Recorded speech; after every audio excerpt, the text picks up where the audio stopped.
Assalamualaikum warahmatullahi wabarakatuh. Hari ini kita akan belajar tentang tajuk kesantunan dan kesopanan berbahasa. Apa itu yang dimaksudkan dengan kesantunan dan kesopanan berbahasa? Baik, ini adalah definisi bagi kesantunan dan kesopanan berbahasa. Kesopanan dan kehalusan dalam menggunakan bahasa ketika berkomunikasi sama ada melalui lisan atau tulisan. Konsep kesantunan, terdapat beberapa konsep kesantunan. Menurut Brown and Levinson, kesantunan ialah usaha mengurangkan tindakan ancaman muka.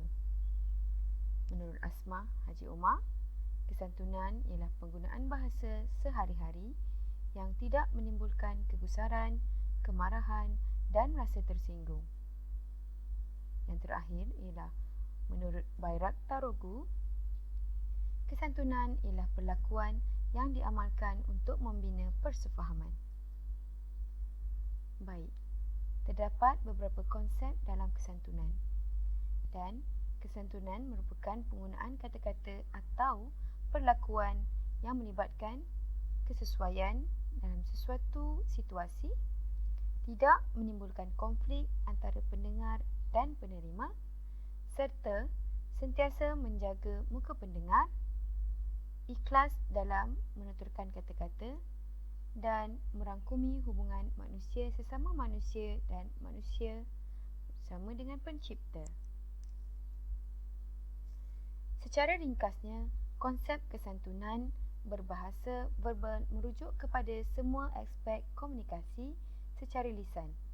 Sebagai contoh, melalui media massa seperti radio, televisyen dan internet, ucapan awam dan ceramah, seminar serta sesi ucapan.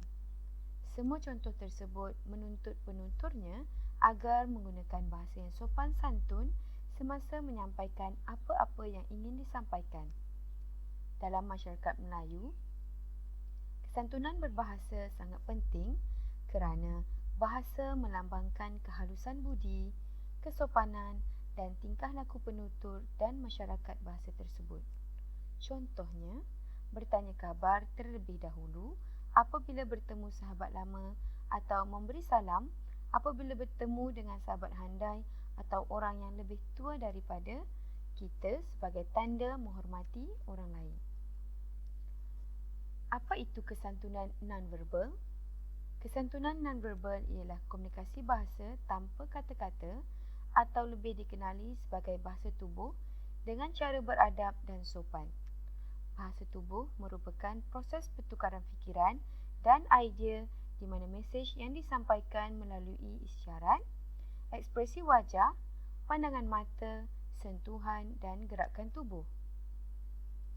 Tidak kira sama ada melalui verbal atau non-verbal, konsep kesantunan berbahasa itu perlu ada pada setiap insan di atas muka bumi ini.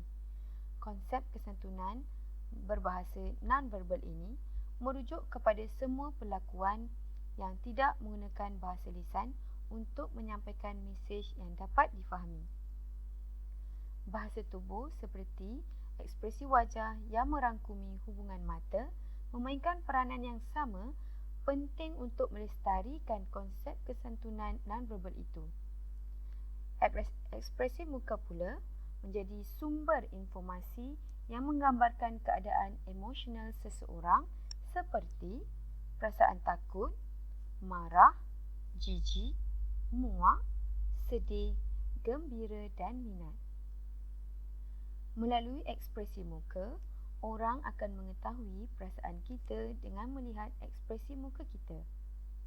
Melalui mata pula, kita boleh mengetahui bagaimana sikap seseorang. Adakah seseorang itu bersiap sedia untuk berinteraksi dan adakah seseorang itu memberi perhatian terhadap penutur atau tidak. Terdapat 5 fungsi bahasa bukan verbal menurut Mark L. Knapp.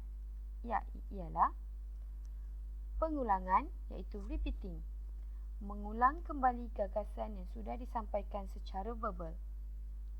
Kedua, penggantian iaitu menggantikan verbal dengan simbol atau lambang. Yang ketiga, kontradiksi, iaitu menolak sebuah pesan verbal dengan memberikan makna lain menggunakan pesan non-verbal. Keempat, pelengkap, iaitu melengkapi dan menyatukan bahasa bukan verbal. Yang kelima, penegasan, iaitu menegaskan dan mengukuhkan bahasa bukan verbal. Itu sahaja untuk hari ini. Sekian, terima kasih.